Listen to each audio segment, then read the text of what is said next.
আমরা বলতেছি যে সংবিধান রোগাক্রান্ত হয়ে গেছে, কিন্তু সেই রোগাক্রান্ত রোগীকে আমাকে আরো ইনজেকশন দিয়ে দিয়ে বাঁচিয়ে রাখতে হবে। তো নতুন সংবিধান বা গণপরিষদ নিয়ে এখানে অনেকগুলো আলোচনা হয়েছে। একটা আলোচনা যে আমরা তো সংবিধান রিরাইট করছি না, তাহলে আসলে কেন গণপরিষদ? এখানে তো ঐক্যমত্য কমিশন হয়েছে, সেখানে সব আলোচনা হচ্ছে, তাহলে গণপরিষদ আসলে তো বিতর্কের জায়গা থাকবে না।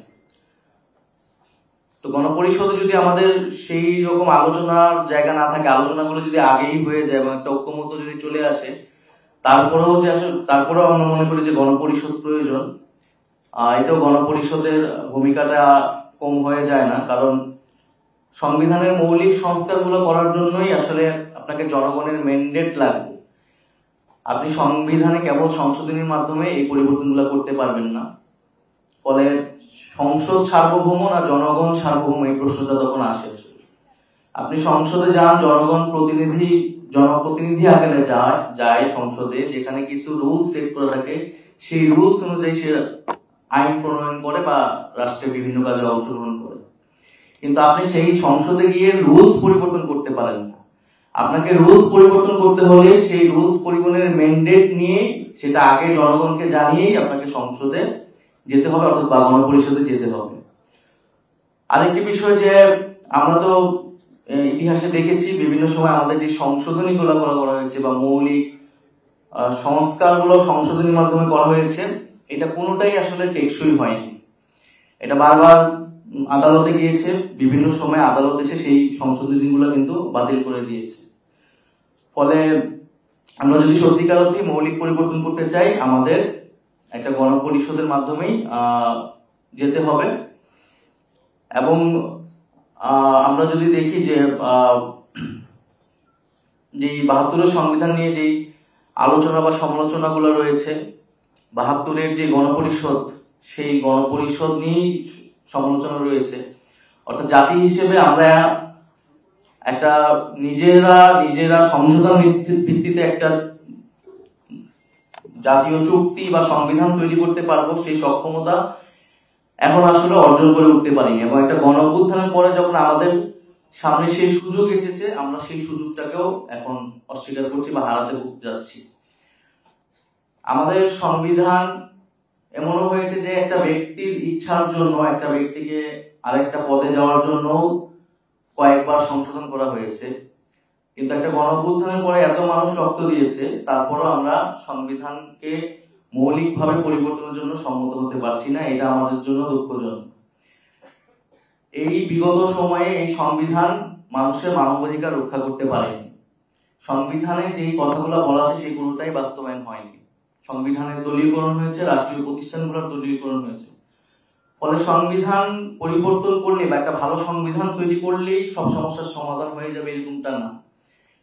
কিন্তু সংবিধানকে যদি আপনি রাষ্ট্রের সর্বোচ্চ একটা চুক্তি আকারে ধরেন, তাহলে সেই চুক্তির সাথে জনগণের একটা আস্থার জায়গা থাকতে হয়। বিগত সময় কিন্তু সেই আস্থার জায়গাটা নাই। ফলে একটা নতুন সংবিধান তৈরি করার মাধ্যমে কিন্তু আপনি জনগণের সাথে সেই রাষ্ট্রের সম্পর্ক, সেই আস্থার জায়গাটা কিন্তু আবার স্থাপন করতে পারবেন।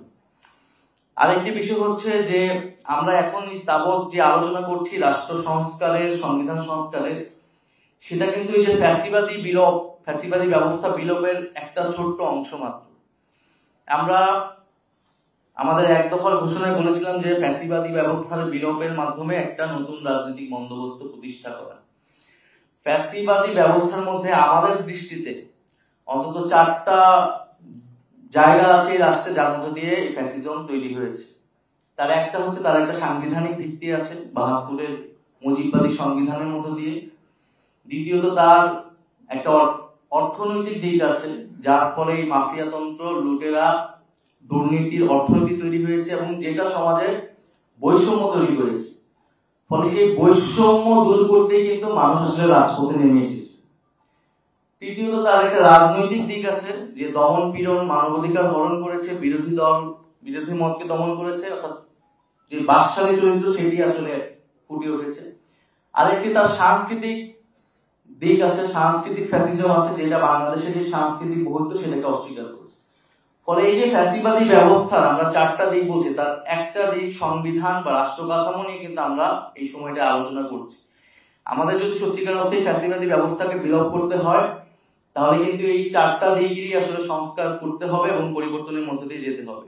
প্রেসিডেন্ট জিয়াউর রহমানের সময়ে আমাদের সংবিধান একটা নতুন চরিত্র পেল, তার মূলনীতিগুলো পরিবর্তন হলো, কিন্তু সেটাও সংশোধনীর মাধ্যমে, এবং সেই সংশোধনীও কিন্তু আসলে টিকল না। সেই মূলনীতিগুলা বা সেই সাংবিধানিক চরিত্রটা জাতীয় চরিত্র পেয়েছিল কিনা, জনগণের সম্মতি ছিল কিনা, সেটা ভিন্ন প্রশ্ন। কিন্তু বিএনপি কিন্তু সেই ইতিহাস থেকেও শিক্ষা নেয়নি, যে সেই 75 পরে যে সুযোগ এসেছিল, তখনও যদি গণপরিষদের মাধ্যমে 72-এর সংবিধান ফেলে দিয়ে আমরা নতুন সংবিধান করতে পারতাম, তাহলে বাংলাদেশের আরেকটা যাত্রা আসলে শুরু হতো।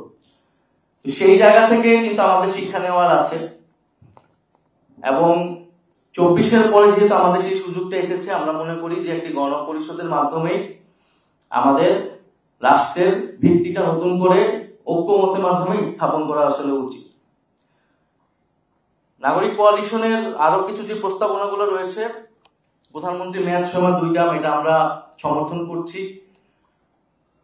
এটা হয়তো অনেকে বলছেন পৃথিবীর বিভিন্ন জায়গায় মেয়াদ এটার নজির নেই, কিন্তু আমাদের দেশের বাস্তবতায় এবং পরিবারতান্ত্রিক কাঠামো থেকে বের হয়ে নতুন নেতৃত্ব বিকাশের জন্য আসলে এটি প্রয়োজন বলে আমাদের কাছে মনে হয়েছে। এছাড়া এর পাশাপাশি রাষ্ট্র কাঠামো সংস্কারের পাশাপাশি রাজনৈতিক সংস্কার, সংস্কৃতি সংস্কারের কথা অনেকে বলছেন। আমরা মনে করি যে সংস্কারের যে কর্মসূচিটি শুরু হয়েছে, এটি আসলে অব্যাহত রাখতে হবে, এটি আসলে ধারাবাহিকতা থাকতে হবে, এবং এটি শুধু সংবিধান বা রাষ্ট্র কাঠামো সংস্কার নয়, বরং আমাদের রাজনীতি, সংস্কৃতি এবং অর্থনীতির যে সংস্কারের কর্মসূচিগুলো, সেগুলো আমাদের রাজনৈতিক দল আকারে এবং পরবর্তীতে যারা সরকারে আসবে তাদের সেই কার্যক্রমগুলো চালু রাখতে হবে।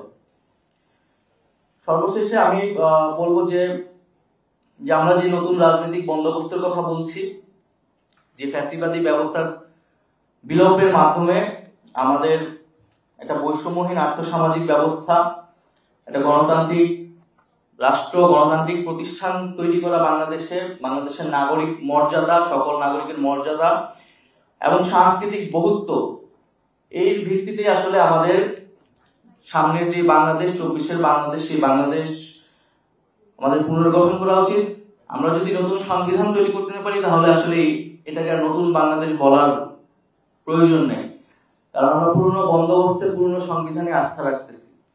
আমরা বলতেছি যে সংবিধান রোগাক্রান্ত হয়ে গেছে, কিন্তু সেই রোগাক্রান্ত রোগীকে আমাকে আরো ইনজেকশন দিয়ে দিয়ে বাঁচিয়ে রাখতে হবে। কিন্তু আমার সামনে সুযোগ আছে যে এটাকে নতুন করে তৈরি করা। তবে একটা জিনিস, যে আমরা যত প্রশ্ন উত্থাপন করতেছি বা যত ধরনের আলোচনা করতেছি, এই আলোচনার সাথে আসলে নির্বাচন পিছানো আগানো এগুলোর আসলে সম্পর্ক নেই। আমরা যাতে সেই নির্বাচনের সাপেক্ষে আসলে এই সংস্কারের আলোচনাগুলোকে না দেখি, সংস্কারের দাবিগুলোকে না দেখি। আমাদের দলের জায়গা থেকে আমরা বলেছি যে প্রধান উপদেষ্টা যেই সময় সীমা দিয়েছেন, আমরা সেটাকে সমর্থন করছি। তবে নির্বাচনে যাওয়ার আগে অবশ্যই মৌলিক সংস্কারের যে রূপরেখা, সেটি আমাদের সামনে স্পষ্ট করতে হবে। আওয়ামী লীগ নিষিদ্ধের মাধ্যমে বিচার কার্যক্রমে আমরা একটা অংশ এগিয়ে গিয়েছি, এবং বিচারের রোডম্যাপটা যদি আমাদের সামনে সুস্পষ্ট হয়, যেটা কতদিনের মাধ্যমে সম্পন্ন হবে, সেটা জনগণের ভিতরে আস্থা তৈরি করবে। আর একই সাথে সংস্কারের ঐক্যমতে আসলে আমরা কিন্তু নির্বাচনের জন্য আর কারো কোনো আপত্তি থাকার কথা না। ফলে আমরা আশা করব যে আমরা দ্রুত সময়ের মধ্যেই সেই একটা সমঝোতার মধ্যে দিয়ে এগোতে পারবো। আরেকটি বিষয় আমি বলতে চাই শেষে, যে রাজনৈতিক দলগুলো যদি নিজেরা আলোচনা করে, সমঝোতা করে যদি এগোতে পারে, এটা বাংলাদেশের জন্য একটা বড় উদাহরণ তৈরি হবে। এখানে মঞ্জু ভাই বললেন যে ডায়ালগের কথা, পিছনে ডায়ালগের কথা, এবং এই ডায়ালগ গুলোর জন্য ঐক্যমত কমিশন, নাগরিক কোয়ালিশন বা অনেক সিভিল সোসাইটি তারা রোল প্লে করতে পারে। কিন্তু কেন রাজনৈতিক দলগুলা নিজেরা উদ্যোগ নিয়ে, নিজেরা আলোচনা করে কেন একটা সমঝোতায় আসতে পারবে না? আমরা যদি এটা আসতে পারি, তাহলে ঐক্যমত কমিশন, অন্তর্বর্তী সরকার বা যে কোনো ধরনের সিভিল সোসাইটি ছাড়া যদি আমরা বসে আলোচনা আসতে পারি, এটা বাংলাদেশের জন্য বড় উদাহরণ হবে। বাংলাদেশের রাজনৈতিক দলগুলোর মধ্যে যে আস্থার সংকট আমরা সবসময় দেখেছি, সেটাও দূর হবে, এবং বাংলাদেশ যে ইউনিটিটা 24-এ আমরা তৈরি হয়েছে, সেই ঐক্যের জায়গাটা ধরে আসলে আমরা সামনের দিকে আগাতে পারবো। ধন্যবাদ সবাইকে। আসসালামু আলাইকুম।